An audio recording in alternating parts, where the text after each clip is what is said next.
পশ্চিমবঙ্গের জাগ্রত হিন্দু সমাজকে আমার প্রণাম, কারণ এই জাগ্রত হিন্দু সমাজ রয়েছে বলেই আজকে কবি অসীম সরকারের ধড় আর মুন্ড এক জায়গায় রয়েছে।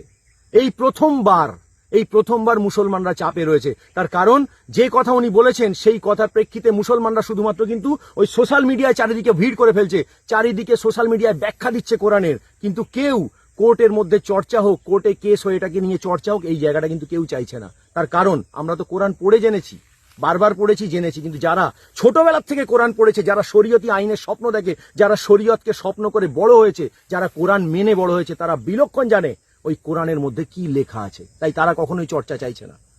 লোভ, লালসা, বিয়ে, তালাক, কামনা, বাসনা, হিংস্রতা, খুন, এ ছাড়া আর পরের সম্পত্তি দখল ছাড়া কোরআনের মধ্যে আর কিচ্ছু নেই। ওই ধর্মগ্রন্থের মধ্যে কিচ্ছু। কোথাও ঈশ্বর প্রাপ্তির কথা লেখা নেই, কোথাও সমাজ কল্যাণ, মানব কল্যাণের কথা লেখা নেই। হ্যাঁ, শান্তির কথা অবশ্যই লেখা আছে, কিন্তু সেই শান্তি কখন আসবে জানেন?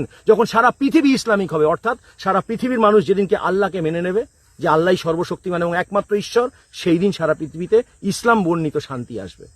ভাবা যায়? আপনারা বুঝতে পারছেন না তো, বিশ্বাস করছেন না তো? আমি তবু বলছি, মনে আছে আজ থেকে 20 বছর আগে ইমরানা মামলা? ইমরানা উত্তরপ্রদেশের একটি গ্রামের ইমরানা নামক এক মহিলাকে তার শ্বশুর ধর্ষণ করেছিল, এবং এই ধর্ষণের পরে দারুল উলুম দেওবন্দ, অর্থাৎ দেওবন্দের দারুল উলুম, যারা ইসলামিক আইন কানুন তৈরি করে, যারা ইসলামের আইন কানুন যাতে রক্ষা হয় তার চেষ্টা করে সারা বিশ্বব্যাপী, সেই দারুল উলুমের দেওবন্দের দারুল উলুম কি বিধান দিয়েছিল জানেন? তারা বিধান দিয়েছিল, ইমরানাকে যেহেতু তার শ্বশুর ধর্ষণ করেছে, শ্বশুরের সঙ্গে সে সহবাস করেছে, তাই এখন থেকে শ্বশুর হচ্ছে তার কাছে স্বামী, আর তার স্বামী হচ্ছে তার কাছে পুত্র সম। ভাবা যায়? অনুপ্রেরণা কোথা থেকে জানেন? অনুপ্রেরণা হচ্ছে হযরত মুহাম্মদ তার পালিত পুত্র জায়েদের স্ত্রী জয়নাবকে বিয়ে করেছিলেন। এটা হচ্ছে অনুপ্রেরণা এই রায়টা দেওয়ার পিছনে।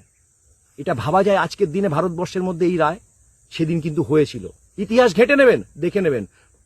আপনারা এটা জানেন না হয়তো, বা যদি জেনেও থাকেন আমি তবু বলছি, এমন একটি আয়াত রয়েছে যেখানে নিকাহ হালালার কথা বলা হয়েছে। কি নিকাহ হালালা? কিসে হয়? যদি কোনো ব্যক্তি তার স্ত্রীকে তালাক দেয় এবং তালাক দেওয়ার পরে যদি সে তার স্ত্রীকে পুনরায় ফেরত পেতে চায়, তাহলে সেই স্ত্রীকে অন্য পুরুষের সঙ্গে বিবাহ করতে হবে, তার সঙ্গে সহবাস করতে হবে, এবং তারপর যদি সেই ব্যক্তি নিজের ইচ্ছায় তাকে তালাক দেয় বা তিনি মারা যান, তবেই একমাত্র সেই মহিলা তার প্রথম স্বামীর কাছে ফিরতে পারবেন ঘর করতে। ভাবা যায়?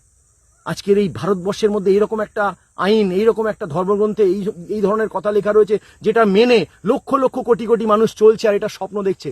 এই জিনিস মানা যায় ভারতবর্ষের মধ্যে?